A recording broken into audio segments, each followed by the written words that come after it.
Oh, that was a good start, wasn't it? I sort of went into freezer. So today, welcome Kristina Ericsson Richards. I am so excited. I'm always excited. I keep saying I'm excited. Never mind. I'm very excited to have you. I'm just excited about it all. But never mind. So as always, I've got my bits of paper because I don't have a brain to be able to remember these things anymore like I used to be able to do. So I'm just going to introduce Kristina. She is a qualified nutritional therapist and founder of Cloudberry Nutrition. I love the name. She helps I'm not going to read it all out. I'm just going to read a abridged version. Helping busy professionals over 40 reclaim their energy, balance their hormones, and overcome burnout. Perfectly appropriate for this wonderful summit that Kristina is talking at. She has a deep understanding of the pressure entrepreneurs face in balancing their health and a demanding career, and is passionate about practical, sustainable nutrition strategies that fit into hectic lifestyles. Yes, got to be, hasn't it? So what Kristina is talking about at the summit is, and obviously today we're just going to talk through some stuff and all of that kind of thing, but this is about the summit as well. She's going to talk about, her talk is Nourish to Flourish. I love that kind of like boost energy and beat burnout with targeted nutrition, which is going to be a fabulous. Oh, I've gone again. I'm just getting so excited about all these talks. It's unbelievable. So first, back to my other bit of paper question. Can you tell us a little bit about your business journey and what led you to do what you're doing now? Yes, of course. Well, I'm first of all, let me just say thank you, Emma, and I'm super excited to be here and to be part of this summit. And hopefully I'll be, there'll be some nuggets that everyone can take away from the sessions, and well, from all of the sessions, not just mine. But yes, how do I end up here? Well, I have about 30 years working for a global hotel company in finance and IT. That was my, I loved the job. It was a great job. And then we got taken over by another hotel company. So redundancy loomed.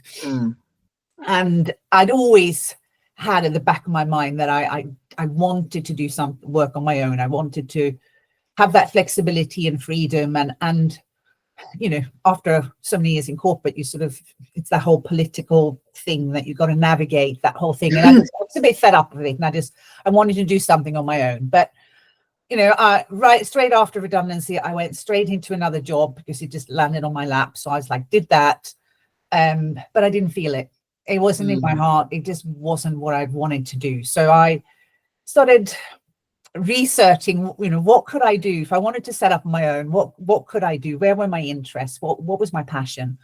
And I've always been a foodie. I've always loved food and health and how it sort of impacts. And then, of course, my own journey, because at this point I was in my mid-40s, so perimenopausal.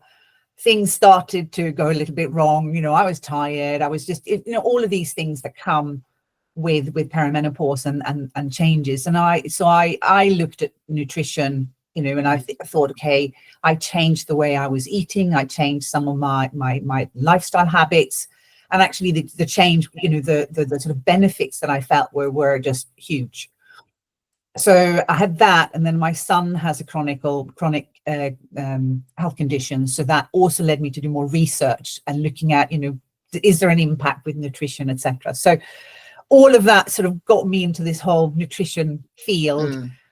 And then I just researched and I looked at, well, what could I do? And I didn't want to be a dietitian. I didn't want to be in a hospital setting. I wanted to help people before it got to that point. So I found nutritional therapy, and as I sort of looked, it ticked all the boxes. And so I went back and I studied for 3.5 years to qualify as a nutritional therapist. Wow. I think it's so often the case, isn't it, that our personal experience informs where we're wanting to go, and it was very similar with me, and it's that kind of journey of where you go. And again, I find it really fascinating how many of us have come out of that corporate environment wanting to do things for ourselves, that freedom, that sort of thing as well. And it's good to have everybody for the summit because we're going to we do want to do it, and then there's a lot that comes with that, isn't there? And I think then we can take our eye off the nutritional ball, but then how do you bring it all together? So that's going to be fabulous. So what advice would you give to someone feeling overwhelmed by the demands of growing their business? Yeah, I could go on, there could be loads of stuff, right? But I think the one thing would be for me, and this is something that I try and step away and go to my happy place, wherever that happy place might be, right? But do something a little bit of self-care for me to I think is to get perspective, because we get so into the detail, and there's so much going on, and we're thinking, oh my God, I've got to do this and I've got to do that, and yes, so overwhelm is so easy, especially early on in the journey, and I find just taking that step back, getting away from it. I'll often get out in nature because that's what I love, but even just a walk around the block will help. So that for me is, I think, my biggest thing is just take that bit of moment for oneself. I think I wholeheartedly agree with that. And I think it's that whole thing as well. It's like not getting to the overwhelmed point, isn't it? It's doing that as part of the practice and stuff. And I think we can get into this zone of I've got to be sat at my desk working, which I've had this conversation a lot recently, and especially like when you've been in corporate for a decent, my background's internal auditing, and I did timesheets, so I had to really account for like every minute of every day.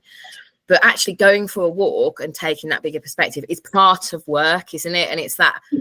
It is definitely part of work. And it's very interesting, because when I do take the time out and just go for that walk, half an hour, sometimes it's longer, and I'll just wander. And it's very interesting to see what happens to my mind, because initially I'll start off thinking, okay, I need to get through this, and this today.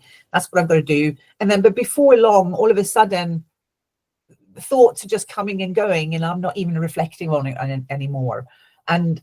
And it's also, I think, the interesting for me, I found, is that when I'm most creative is when I take the time out and I do go for that walk, because I'll come back and I have ideas. I think, oh yes, I was going to do a LinkedIn post. I know exactly what I'm going to write because it just came to me, in a moment when I was off my walk. But I think it's that kind of feel that when we're not at our desk is when we're actually able to, I think, just because it's not forced. Yeah, it becomes much more natural. It does, doesn't it? Yeah. So what tools, techniques or habits, although I think we've kind of talked about it a little bit, have been most effective for you in managing your time and energy? Yeah, so there's a number of different things here. I think from a one is, yes, taking the time out, going for those walks for me is really, really important, but also time blocking in my calendar. I think that really seems to work, that, I'll put a time aside, and I'll very often the night before I sort of have my top 3 things I need to get through the next day, whatever it might be. And I'll time block that so that I sort of have got that. And then I try and keep to it. It doesn't always work, but I try and keep to it. So that's something that I try and do. The other thing is, of course, and then, of course, coming back to nutrition, is actually try to eat 3 meals a day. So have breakfast. It doesn't have to be first thing in the morning, but have some food at some point mid-morning or whatever, whenever you feel hungry, but then have lunch and have dinner. So you're actually fueling your body through the day, because that's also really going to help from an energy perspective, right? Absolutely. So how do you decide what to say no to or where to focus your efforts? I know that I'm going to probably say this every interview, this is going to be my favorite question. Oh my God. And this is the one that I go, oh my God, this is like the most difficult one for me. Because we can be in that habit, can't we, if we just say yes to everything? Oh God, yeah. Well, I put it in there. Yeah, and it's like a FOMO thing almost, right? Yeah. Oh no, I can't, I've got to do this and I've got to do that, and so is doing this now, so I need to do that, and it becomes almost, it grows into this thing. Absolutely. No, I completely get that. So I think I'm still working this one out. That's fine, because that's what we are. We're all a work in progress, aren't we? Yeah. So I'm still figuring this out. I mean, I've been up and running now for 2 years. So I'm now actually at a point where I'm trying to just step back, take stock a little bit, figure out what's actually working. And I've got some, so I think you know, getting learnings and taking, you know, reflecting on what you're doing and actually thinking, is it working for me? Is it not? What, you know, what should I really be focusing on? And then trying to just focus on fewer things, because I think, you know, yeah, it's so easy to just go with everything, right?